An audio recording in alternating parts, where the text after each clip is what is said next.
Good morning, guys. Welcome back to the channel for another video today, another weekly update. Welcome to my gazebo. I say that like it's really mine. It's owned by the county, I would assume. But anyways, if you're new here, my name is Brittany. I have lost 115 pounds on Mounjaro and then compounded Zepbound over the course of almost 3 years. It'll be 3 years in November. And I share that whole story here. I share my personal story, other people's stories, news stories, just rambles about the GLP1 community, sort of everything that's going on.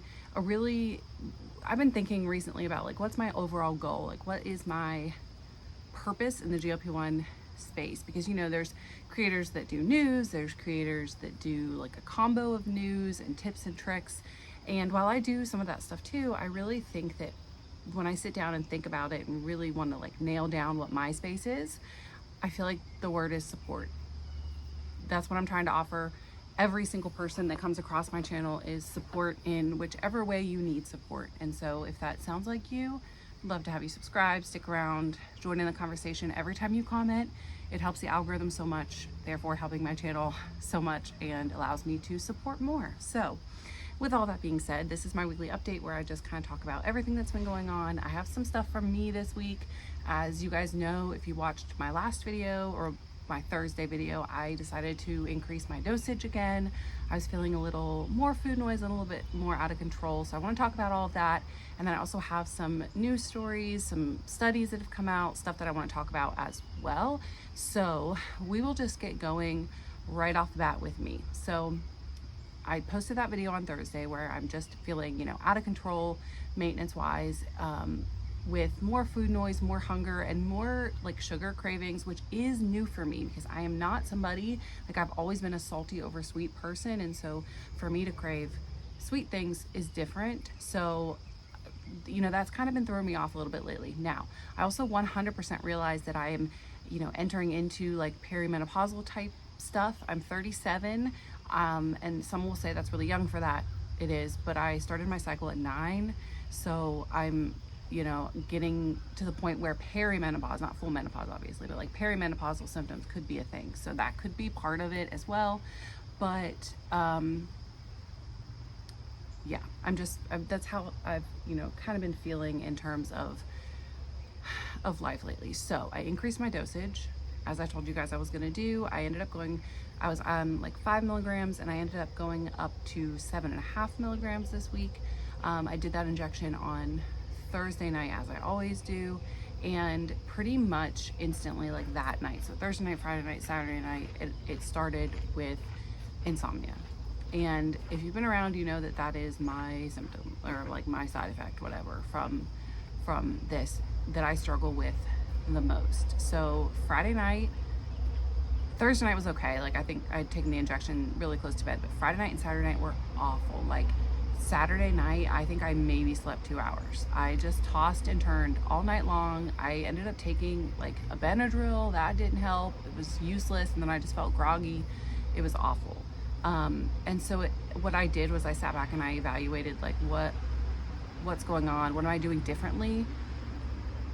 And it all goes back to how I've been feeling, like out of control, more food noise, whatever. I have been compensating that with caffeine and, like, oh, I want to eat something or whatever, I'll just have coffee or whatever. And so I think it's been this like storm, this like perfect storm of too much caffeine, not high enough dose, and then anxiety from all the caffeine. So I've decided to significantly decrease my caffeine to just like 1 cup of coffee a day. And we're gonna see if that helps with my insomnia issues. And then when I went to Sam's Club yesterday, I also went and got some melatonin. I've never been a melatonin person, but I've also never given it a fair shot. I'll take it like 1 time and then I'm like, this is awful, I'm groggy, whatever. I've never given it any significant amount of time to see how my body really reacts to it. So that is something else I'm gonna be trying. I took a melatonin last night. I slept like a baby. I don't know, I think it's a 5 milligram gummy that I got at Sam's Club. It is the Members Mark brand. And it was really affordable, like $10 or whatever. But I've been hearing a lot about like magnesium and all of that. And I just like, if there's a simpler way to handle it, then that's the one that I want to go with. Like I'm always going to try and go with the easier way out. You know what I mean? As far as my weigh-in this week, I did actually weigh a little bit more, which I'm not worried about. I weighed 142.6. I was 141 last week, so it's a 1.6 pound weight gain. But I'm not, I don't know, with all these adjustments that I've made this week and the things that I'm trying to do, I also really need to pay attention to my water intake. I can 100% tell you that last week with, again, all of the caffeine and coffee, I was dehydrating myself and not drinking enough water. So last week was not a great headspace for me. And I have to say that, right? Like I have to be honest, but I have reevaluated. Yesterday, I spent a lot of time just like sitting and thinking and writing and journaling and trying to come up with a plan. And I think this one makes the most sense for me. So we're sticking to 7.5. I have noticed less hunger, so that's great. There's a school bus in front of me. That's what that noise is. I also am decreasing my caffeine and trying to focus more on better quality sleep. Those are my plans for the week. Do you guys hear this? I got a howler over there. Oh my gosh. I think they're done with their bark fest. It literally lasted like 5 minutes. I don't know. I think one dog barked and then they all the dogs around decided to bark and howl at each other. But anyways, the next thing I wanted to talk about was actually Orderly. I do have a little update. I think it's a pretty big update actually for them.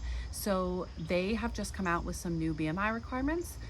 Previously, to start treatment with Orderly meds, you had to have a BMI of 27. They have lowered that to 25. So this opens up the new window of like low dosing, 40 to 60-year-old peri and menopausal women who want hormone balancing and to use GLP1. There's a whole community of like microdosing, low dosing people.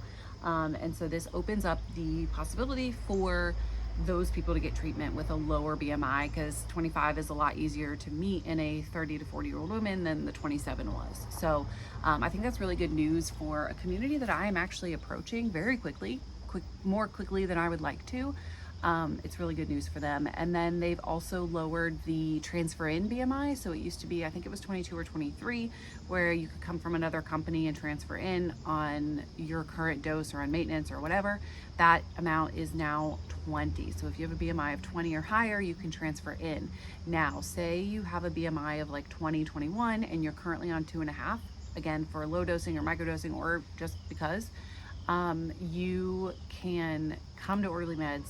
This is a newer trick that I learned. You say that you're on the tirzepatide, you select that you're on 2.5, and as long as you can show that, right, in a prescription, it will still offer you the starter pack for $4.99. So essentially you could get, if you're low dosing, 6 months of 2.5 for $4.99, which is really good deal. Like, you're not going to find a better price than that. So I wanted to make sure I shared that with you. Those are the two major updates for Orderly this week. And I'm really excited about both of those and what is to come for them. There's a lot, a lot coming that in the coming months that's really going to transform the company. And I'm really excited for that. So, stay tuned for more things and more updates to come over the coming months. Now, the next thing I want to talk about is a few, new studies, headlines, things that are going on within the GLP-1 space. So number one is that, as I'm sure a lot of you guys have already known, that Costco has actually partnered with Novo Nordisk to offer Wegovy at a cash paying price of $499. Now, this comes pretty much at the same time when Novo Nordisk was demoted on the Wall Street scale, which I think, I don't know, are they trying to save face? What are they trying to do? I don't know. But you can go to Costco for a cash pay price. Of course, you have to be a Costco member, which is in itself a thing. But yeah, I think this could open up the door to people who may not have access otherwise. But there are so many companies now that have partnered with Wegovy or with Novo Nordisk or with Eli Lilly to offer cash pay prices. This is just another one in the hat now at this point. But it could be good news for a lot of potential people who could not afford the cash pay price previously. The next thing I wanted to say is that it is officially, the FDA has, Eli Lilly has officially said that they plan to bring orforglipron to the FDA for approval by the end of 2025. So by the end of 25 calendar year, they plan to have presented it to them for approval, with approval hopefully coming in 2026. So they've kind of been giving this like wishy-washy, we think it'll be 2026, it might be, it might not be, but now they've officially said the goal is to present it for approval by the end of 2025, which is, again, great. There's a lot of people looking at that for maintenance, and you know, for the option of having a pill that is not an injection, right? Because a lot of people, that just scares them away, or they don't want to do that forever and ever. And so having a pill option is definitely going to benefit a lot of people. I am willing to try one. I've said that before, you know, hey, I don't know what the future holds for me in my use, but that is something that I would definitely consider.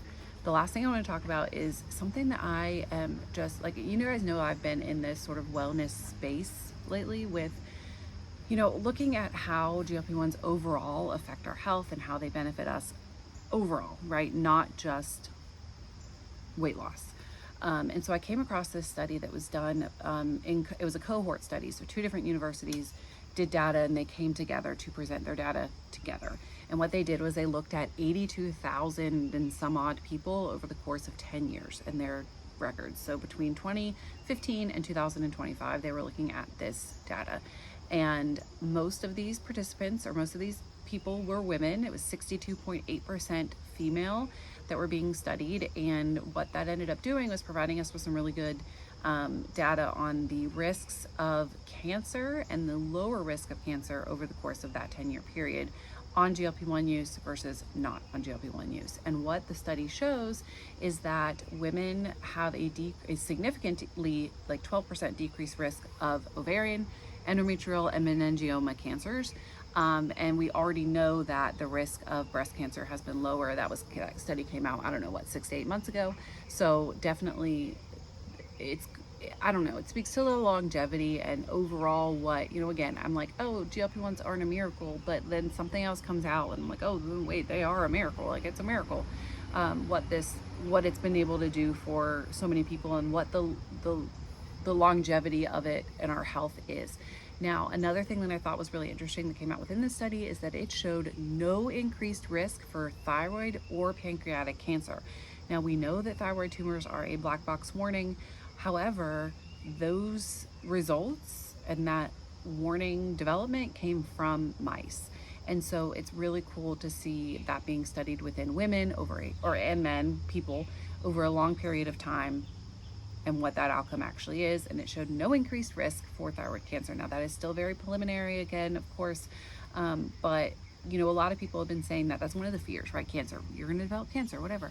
And that's one of the fears. And so as more data comes out, and as we know better, we do better, it is showing a lower risk of that. Now, slightly higher risk was found of kidney cancer. So that is something, again, got to share the good and the bad, that study showed as well. So I don't know, I thought it was interesting. I love to hear about things beyond just weight loss, right? And that's really just how I'm feeling lately when I read about GLP-1s. I'm like, so many things that this is helping people with, and can help me with, and can help my future children and grandchildren with, so many things. So that's my little update for this week. I have a lot of good content coming for you guys this week. We're gonna do another What I Eat in a Day. You guys always seem to love those. I have a new study that I want to share with you tomorrow that I'm going to go dive into, that one of my PA friends actually shared with me. I am so excited about this one. This really speaks to my overall wellness thing. So stay tuned for that tomorrow. It's going to be an exciting one. And then Friday we have Mark. So excited to talk to him, and a couple others later in the week. We've kind of moved to this 5-day-a-week thing recently, as I've been sharing more interviews. If you are somebody that wants to share your story, if you're a professional that wants to talk GLP-1s, please reach out to me via email. It's always in the description box, and we can set something up. But yeah, Friday has become sort of my interview day. And so we've moved to 5 days a week, and I'm loving it. I am, aside from last week, doing great things. Last week was not fun, but other than that, it's been great. So thank you guys so much for watching today's video. I hope that you enjoyed it. If you did, please don't forget to give it a thumbs up, leave me a comment. It all helps me, and I will see you guys tomorrow. Have a great day, guys. Bye.